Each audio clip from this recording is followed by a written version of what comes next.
നമസ്കാരം.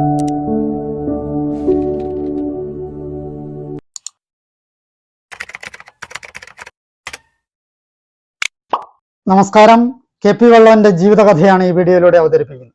കൊച്ചിയിലെ സമരപ്രക്ഷോഭങ്ങളുടെ നായകൻ, കൊച്ചിയിലെ വിപ്ലവ സമരങ്ങളുടെ നേതാവ് എന്നിങ്ങനെയുള്ള 15ഓളം PSC പരീക്ഷയുടെ ചോദ്യങ്ങൾക്ക് ഉത്തരമാണ് കെ പി വള്ളോൻ. കൊച്ചി രാജ്യത്തെ നിരവധി ദളിത് സമരങ്ങളുടെ മുന്നണി പോരാളിയായിരുന്നു കെ പി വള്ളോൻ. പുലയ സമുദായം അനുഭവിക്കുന്ന ജാതീയമായ പീഡനങ്ങൾക്കെതിരെ നവോത്ഥാനത്തെ സജ്ജമാക്കിയ വിപ്ലവകാരിയായിരുന്നു വള്ളോൻ. കൊച്ചി പുലയർ മഹാസഭയുടെ പ്രസിഡന്റ്, MLC എന്നീ നിലകളിൽ സ്വസമുദായത്തിനു വേണ്ടി നിരവധി പ്രവർത്തനങ്ങൾ അദ്ദേഹം നടത്തി.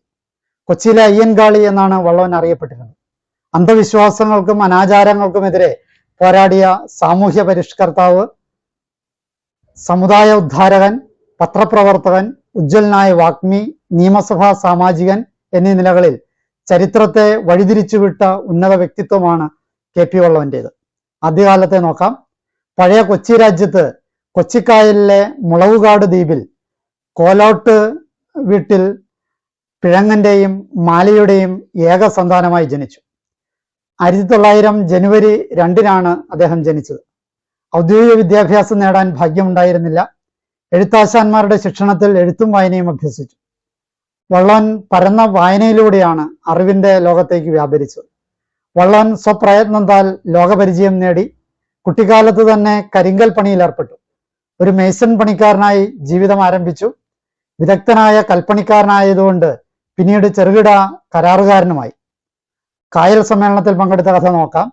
കൊച്ചിയിൽ 1913 കായൽ സമ്മേളനം നടക്കുമ്പോൾ വള്ളോൻ കേവലം 13 വയസ്സ് മാത്രം പ്രായമുള്ള ഒരു കുമാരനായിരുന്നു. എങ്കിലും സമ്മേളനത്തിൽ വള്ളോൻ സജീവ സാന്നിധ്യമായിരുന്നു. കൃഷ്ണാദി ആശാന് കീഴിൽ ആ ചെറുപ്പക്കാരൻ സമ്മേളനത്തിന് വേണ്ടി അധ്വാനിച്ചു, പ്രവർത്തിച്ചു. പുലയരാതി അധസ്ഥിത വിഭാഗങ്ങൾക്ക് സഞ്ചാര സ്വാതന്ത്ര്യവും നഗരപ്രവേശനവും വിലക്കപ്പെട്ടിരുന്ന ആ കാലഘട്ടത്തിൽ കൊച്ചിയിലെ പുലയർ കായലിൽ വള്ളങ്ങൾ കൂട്ടിക്കെട്ടി വേദിയൊരുക്കി പുലയസഭയ്ക്ക് രൂപം നൽകുകയായിരുന്നു. പൊതുരംഗത്ത് വള്ളോൻ വന്ന കഥ നോക്കാം. ശ്രീനാരായണ ഗുരുദേവന്റെ ആശയങ്ങളിൽ ആകൃഷ്ടനായ വള്ളോൻ വിദ്യാഭ്യാസ സമ്പ്രദായത്തിലൂടെ മാത്രമേ അധകൃതർക്ക് മുന്നേറ്റമുണ്ടാകൂ എന്നറിഞ്ഞ് അത് യാഥാർത്ഥ്യമാക്കുന്നതിനുള്ള പ്രവർത്തനങ്ങളിൽ ഏർപ്പെട്ടു. വെട്ടുവർ, പറയർ, കുറവർ തുടങ്ങിയ സമുദായങ്ങളുടെ സംഘടനകളെയും പുനർജീവിപ്പിക്കുന്നതിനായി അദ്ദേഹം പരിശ്രമിച്ചു. ഹരിജനങ്ങൾക്ക് വേണ്ടി സംഘടിപ്പിക്കുന്ന പ്രസംഗ പരിപാടികൾക്ക് യാഥാസ്ഥിതികർ തടയിടുമ്പോൾ കായലിന് നടുവിൽ പോയി വള്ളത്തിൽ നിന്ന് വള്ളോൻ പ്രസംഗിക്കുമായിരുന്നു. ആധുനിക വിദ്യാഭ്യാസത്തെ സാമുദായിക വികസനത്തിന് വേണ്ടി ഉപയോഗിക്കാനാണ് വള്ളോൻ കൂടുതലായും ശ്രമിച്ചത്. തൻ്റെ ഉപജീവനത്തിനുള്ള തൊഴിലിനോടൊപ്പം തൻ്റെ സമുദായം അനുഭവിച്ചു കൊണ്ടിരുന്ന സാമൂഹ്യ പീഡനങ്ങളിൽ മനം നൊന്ത വള്ളോൻ സാമുദായിക രംഗത്തേക്കും തൻ്റെ കഴിവുകൾ പ്രയോഗിക്കാൻ തുടങ്ങി.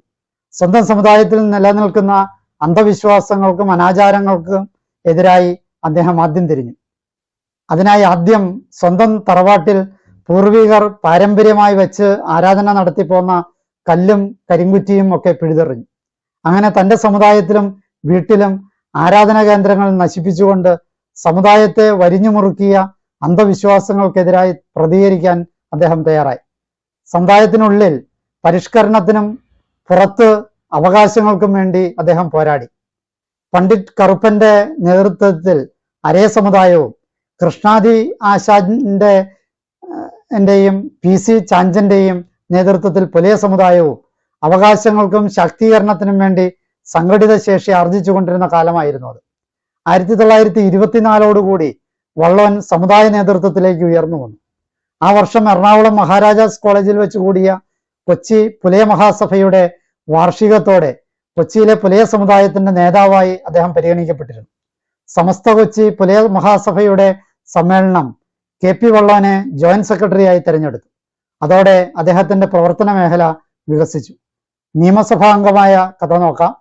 കൊച്ചിയിലെ ലെജിസ്ലേറ്റീവ് കൗൺസിലിലേക്ക് അംഗങ്ങളെ തെരഞ്ഞെടുക്കണമെങ്കിൽ ബിരുദവും കരന്തിരിവും ആവശ്യമായിരുന്നു.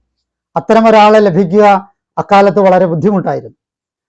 തിരുവിതാംകൂർ പ്രജാസഭയിൽ പുലയരെ പ്രതിനിധീകരിച്ച് ചങ്ങനാശ്ശേരി പരമേശ്വരൻ പിള്ളയെ നിയമിച്ചതുപോലെ കൊച്ചിയില് പണ്ഡിറ്റ് കെ പി കറുപ്പനെയാണ് പുലയരുടെ പ്രതിനിധിയായി നോമിനേറ്റ് ചെയ്തിരുന്നു. കറുപ്പൻ മാസ്റ്റർ തനിക്ക് ലഭിച്ച സ്ഥാനം കൊണ്ട് പുലയരുടെ ഉന്നതിക്കായി പല സേവനങ്ങളും ചെയ്തിട്ടുണ്ട്, വലിയ സേവനങ്ങൾ ചെയ്തിട്ടുണ്ട്. 1915 ലെജിസ്ലേറ്റീവ് കൗൺസിൽ അംഗമായി തിരഞ്ഞെടുത്ത കറുപ്പൻ മാസ്റ്ററുടെ കാലാവധി കഴിഞ്ഞ് വീണ്ടും നോമിനേറ്റ് ചെയ്യാൻ തീരുമാനങ്ങൾ ഉണ്ടായപ്പോൾ കറുപ്പൻ മാസ്റ്റർ തന്നെ പുതിയ നിർദ്ദേശവുമായി മുന്നോട്ട് വന്നു. ഇനി കൊച്ചിയിലെ അവശ്യ സമുദായത്തെ പ്രതിനിധീകരിക്കാൻ ആ സമുദായത്തിലെ തന്നെ ആളുണ്ടെന്നും അതിനായി തിരുക്കൊച്ചി പുലയർ മഹാസഭയുടെ നേതാവായ PC ചാഞ്ചനെ നോമിനേറ്റ് ചെയ്യണമെന്നും അദ്ദേഹം ആവശ്യപ്പെടുകയുണ്ടായി. അങ്ങനെ 1926 കാലാവധി പൂർത്തിയാക്കിയ ചാഞ്ചന് ശേഷം 1931 ആഗസ്റ്റിൽ ശ്രീ വള്ളോനെ ലെജിസ്ലേറ്റീവ് അംഗമായി നോമിനേറ്റ് ചെയ്തു. 4/8/1931 മുതൽ 15/3/1935 വരെ 3.5 വർഷത്തോളം വള്ളോൻ നിയമസഭാംഗമായി. MLC ആയതോടുകൂടി വള്ളോൻ MLC എന്ന് അദ്ദേഹം അറിയപ്പെടാൻ തുടങ്ങി. 3 വർഷം വള്ളോൻ തന്റെ സമുദായത്തിന്റെ താല്പര്യങ്ങളെ സംരക്ഷിക്കുന്നതിന് വേണ്ടി വലിയ പ്രവർത്തനങ്ങൾ നടത്തി. 14/7/1938 വീണ്ടും സഭാംഗമായി. വള്ളോനെ തെരഞ്ഞെടുത്തെങ്കിലും 1940 നവംബർ വരെ സഭയിൽ അദ്ദേഹം ഹാജരായിട്ടില്ല എന്ന് സഭാരേഖകൾ സാക്ഷ്യപ്പെടുത്തുന്നു. എന്നാൽ പിന്നീട് 2.25 വർഷം അദ്ദേഹം സജീവമായി പ്രവർത്തിച്ചു. അങ്ങനെ 2 പ്രാവശ്യമായി 5.25 വർഷത്തോളം കൊച്ചി നിയമസഭാംഗമായി അദ്ദേഹം പ്രവർത്തിച്ചു. സ്വസമുദായത്തിന്റെ ഉന്നമനത്തിനും അവകാശങ്ങൾക്കും വേണ്ടി വള്ളോൻ നിയമസഭയിൽ സജീവമായിരുന്നു. നിരവധി ദളിത് വിഷയങ്ങൾ അദ്ദേഹം സഭയുടെ ശ്രദ്ധയിൽ കൊണ്ടുവരികയുണ്ടായി. അദ്ദേഹത്തിന്റെ മതം മാറ്റത്തിന്റെ ചരിത്രം നോക്കാം. സഹോദരൻ അയ്യപ്പന്റെയും പണ്ഡിറ്റ് കറുപ്പന്റെയും സഹചാരിയായിരുന്നതിനാൽ വള്ളോൻ യുക്തിവാദിയായി. അദ്ദേഹം ഹിന്ദുമതത്തിലെ അന്ധവിശ്വാസങ്ങൾക്കും അനാചാരങ്ങൾക്കുമെതിരെ ആദ്യമൊക്കെ പോരാടി. അവ അല്പം അദ്ദേഹത്തിന് പരിപൂർണമായിട്ട് വിജയിക്കാൻ പറ്റിയില്ല എന്ന് തോന്നിയതുകൊണ്ട് ഹിന്ദുമതത്തിലെ ജാതീയമായ വിവേചനത്തോടും ഉച്ചനീചത്തോടും പ്രതിഷേധിച്ചുകൊണ്ട് അദ്ദേഹം അംബേദ്കർ ബുദ്ധമതം ആശ്ലേഷിക്കുന്നതിന് 2 പതിറ്റാണ്ട് മുമ്പ് പണ്ഡിറ്റ് അയോധ്യദാസറിൽ നിന്നും പ്രചോദനം ഉൾക്കൊണ്ടുകൊണ്ട് 1935 ബുദ്ധമാർഗത്തിലൂടെ സഞ്ചരിച്ച് യുക്തിവാദിയും നിരീശ്വരവാദിയുമായി അദ്ദേഹം മാറി. അദ്ദേഹത്തിന്റെ പ്രസിദ്ധീകരണങ്ങളെ നോക്കാം. 1936 എറണാകുളത്ത് നിന്ന് അധകൃതർ എന്ന പേരിൽ ഒരാഴ്ചപത്രം ആരംഭിച്ചു. വള്ളോനായിരുന്നു ഒരു തരത്തില് പുലയരിൽ നിന്നുള്ള അവിടുത്തെ കൊച്ചിയിലെ ആദ്യത്തെ പത്രാധിപർ എന്ന് വേണമെങ്കിൽ പറയാം. പത്രത്തിന്റെ പേര് പിന്നീട് ഹരിജൻ എന്നാക്കി മാറ്റി. ഈ മാധ്യമത്തെ ഉപയോഗിച്ചായിരുന്നു അദ്ദേഹം സമുദായത്തിലും സംഘടനയിലും ആശയപ്രചാരണത്തിനുള്ള ഉപാധികൾ കണ്ടെത്തിയത്. കൂടാതെ അദ്ദേഹം ഒട്ടേറെ വേദിയിൽ നല്ല പ്രാസംഗികനായിരുന്നു, പ്രസംഗിക്കുമായിരുന്നു. ഹോസ്റ്റലിന്റെ കാര്യത്തെ നോക്കാം. 1938 എറണാകുളത്ത് ദളിത് വിദ്യാർത്ഥികൾക്കായുള്ള ഒരു ഹോസ്റ്റൽ അദ്ദേഹം സ്ഥാപിച്ചു. അധസ്ഥിത വിഭാഗത്തിൽപ്പെട്ട കുട്ടികളെ അദ്ദേഹം ഹോസ്റ്റലിൽ താമസിപ്പിച്ച് ഉന്നത പഠനത്തിനുള്ള സൗകര്യങ്ങളും സഹായങ്ങളും ചെയ്തു കൊടുത്തു. അദ്ദേഹത്തിന്റെ പരോപകാര പ്രവൃത്തികളെ നോക്കാം. കേരളത്തിലെ തദ്ദേശ സ്വയംഭരണ പട്ടിക വിദ്യാഭ്യാസ വകുപ്പിന്റെ മന്ത്രിയും കേരള പുലയർ മഹാസഭയുടെ സ്ഥാപകന്മാരിൽ ഒരാളുമായ PK ചാത്തൻ മാസ്റ്ററെ സാമുദായിക രാഷ്ട്രീയ മണ്ഡലത്തിൽ വളർത്തി വലുതാക്കിയതിൽ KP വള്ളോന് നിർണായക പങ്കുണ്ട്.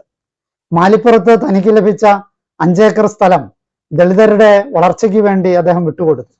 ജീവാരണ്യ പ്രവർത്തനങ്ങളിലും അദ്ദേഹം വ്യാപൃതനായി. നാട്ടിലാകെ വസൂരി പടർന്നു പിടിച്ചുകൊണ്ടിരുന്ന കാലമായിരുന്നു അത്.